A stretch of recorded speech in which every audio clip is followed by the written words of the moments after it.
city has added jobs at a much faster rate than the nation and has regained twice as many jobs as were lost during the recession. About 2/3 of the new jobs, however, have been in sectors that pay less than the citywide average salary. Even though the securities industry has regained less than 20% of the jobs it lost during the recession, it remains an important part of the city's economy. Last year, the industry earned $23.9 billion from its broker-dealer operations, making 2012 among the most profitable years on record. Wall Street got off to another strong start in 2013 with first quarter profits of $6.6 billion, half of the city's forecast for the entire year. In addition, as the mayor alluded to, the tourism industry remains strong and the real estate market is improving. Despite these positive developments, there are reasons for concern. The cost of employee health insurance continues to grow, and the city's outstanding debt now totals more than $100 billion, or 57% more than 10 years ago. Unlike pensions, other post-employment benefits are not funded on an actuarial basis. At the end of fiscal year 2012, the city's unfunded OPEB obligation totaled $88 billion, an increase of nearly $35 billion since fiscal year 2006.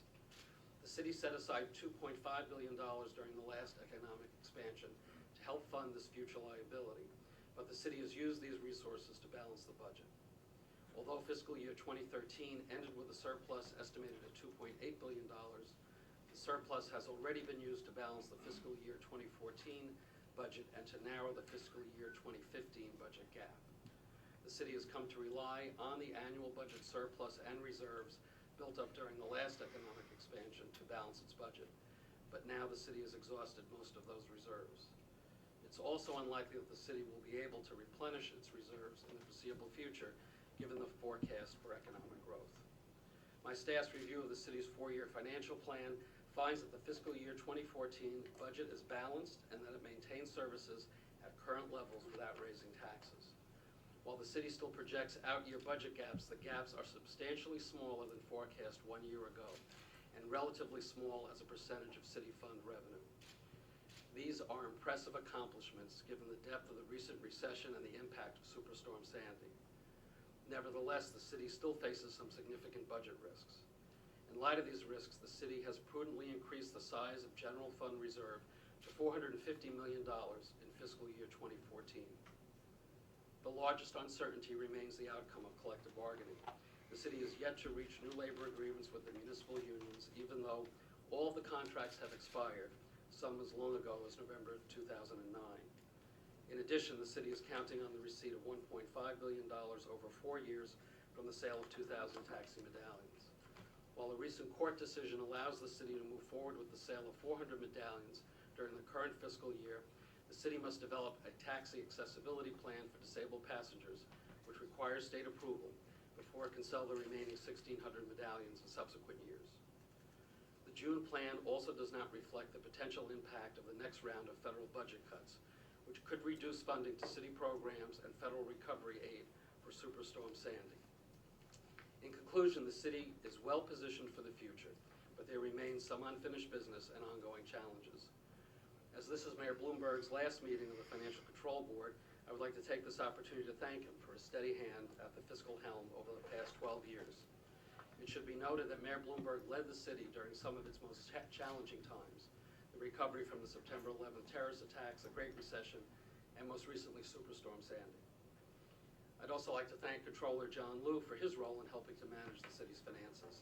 This is also Controller Liu's last meeting, at least as City Controller.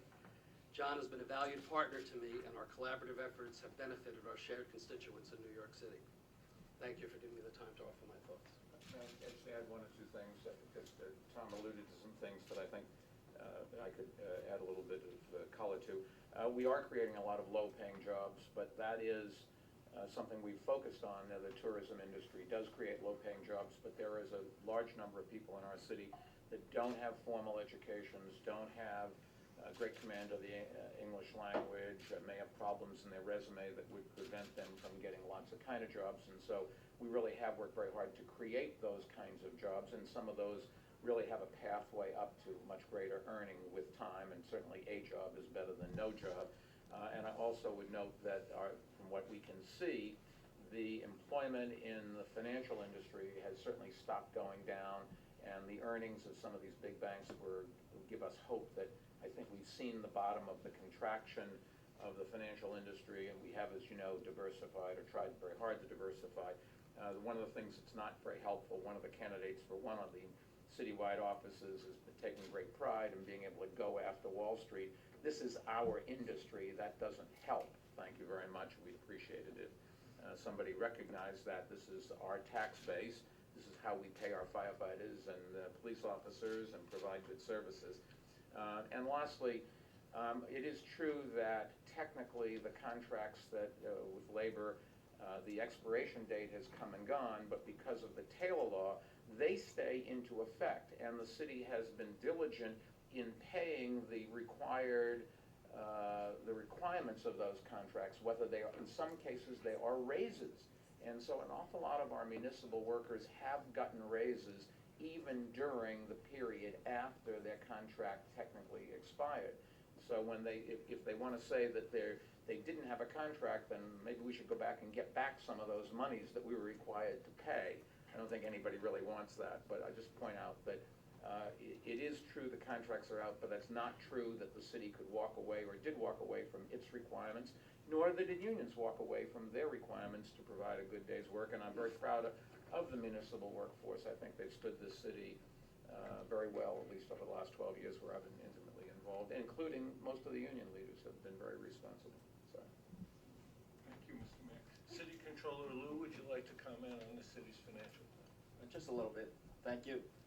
Good afternoon, and first let us extend our thanks to the members of the Financial Control Board, the public, and colleagues in government for this opportunity to report on the city's finances as they relate to our fiscal year 2014 budget.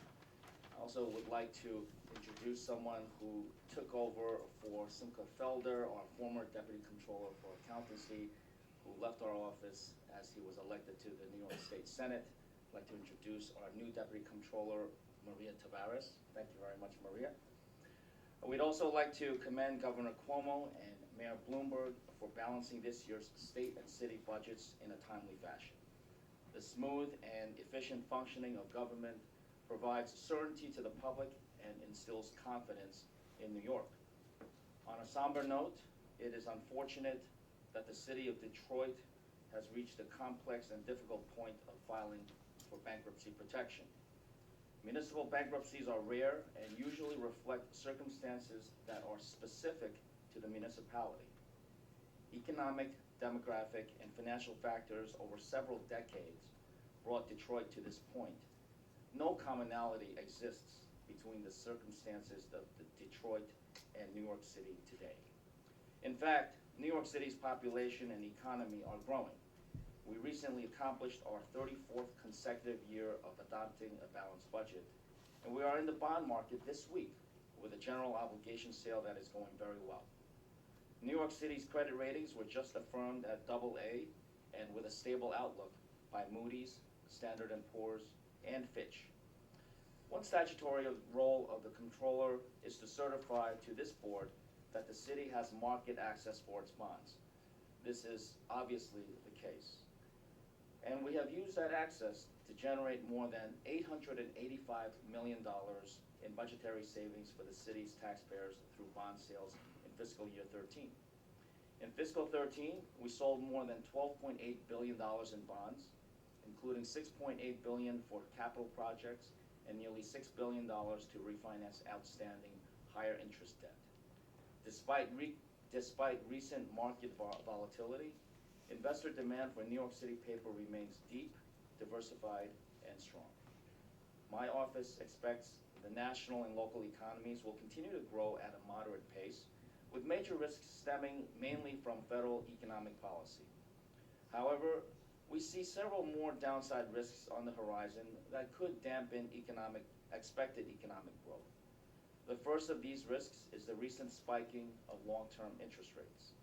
Since May 22nd, when the Federal Reserve Chairman Ben Bernanke raised the possibility of scaling down the Fed's monetary stimulus policy sooner than many expected, and then tried to clarify the situation, the financial markets have been in a state of flux. Our expectation is that interest rates will hover around their current level for the rest of 2013. In addition, the ongoing stalemate in Congress over fiscal 2014 federal budget raises the possibility that this fall we will experience another disruptive showdown over the debt limit. While neither of these risks is concrete enough to warrant an immediate revision of our economic forecasts, they do underscore the economy's vulnerability to further policy shocks. The Comptroller's Office does not think that the recent interest rate hikes are large enough to reverse the growth in residential and business investment that we have seen over the last 8 quarters. That expectation could, however, change.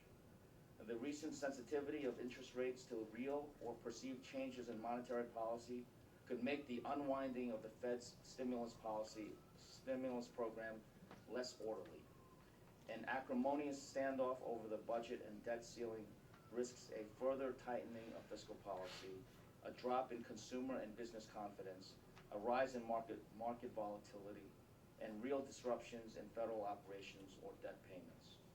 Any of these outcomes could damage the economy's return to health. The U.S. economy is expected to grow by only 1.9% in 2013, with growth constrained by the fiscal austerity measures Washington adopted. We expect that growth will pick up in 2014, led by a reviving housing sector, with the economy growing faster than any time since 2007. We see no reason why the city's economy should not keep pace with the gradually improving national picture. The city's fiscal 14 budget, adopted by the City Council on June 28th, totals $69.92 billion, $2.6 billion less than the modified fiscal 13 budget. However, after netting out prepayments, planned fiscal 14 expenditures total $73.6 billion, an increase of $1.4 billion over the adjusted fiscal 13 spending estimate. The adjustment in spending comes from the prepayment of some fiscal 14 expenses with fiscal 13 revenue. The fiscal 14 expenditures were decreased primarily through the prepayment of $2.8 billion of debt service and library subsidies, along with the use of $1 billion of retiree health benefits trust funds to pay for a portion of fiscal 14 retiree health benefits. The $1 billion funding for retiree health benefits represents the remainder of the funds set aside several years ago in the Retiree Health Benefit Trust Fund, the amount of which has now been used to plug the fiscal 14 deficit. While the fiscal 14 budget is balanced, potential risks remain.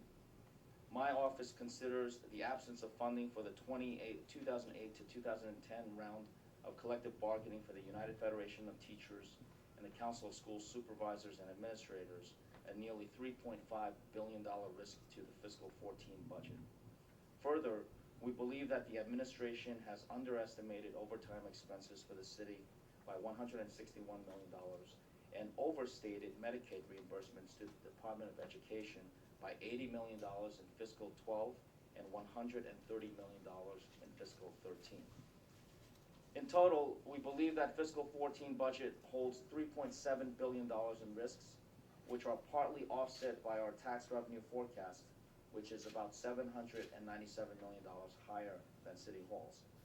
While we acknowledge the possibility of growing downside risk, current economic indicators lead us to believe that there will be more robust local economic growth, and thus higher revenues from real estate sales and personal income tax than City Hall anticipates. In closing, we would like to thank those in attendance for participating in this process. As ever, we will use the powers of the audit, the contract review, bond refinancing, and pension investment powers of the Comptroller's Office to protect the taxpayers of our great city. In times of economic stress, it is more important than ever to ensure that every penny of the taxpayers' money is spent wisely. Our comments are on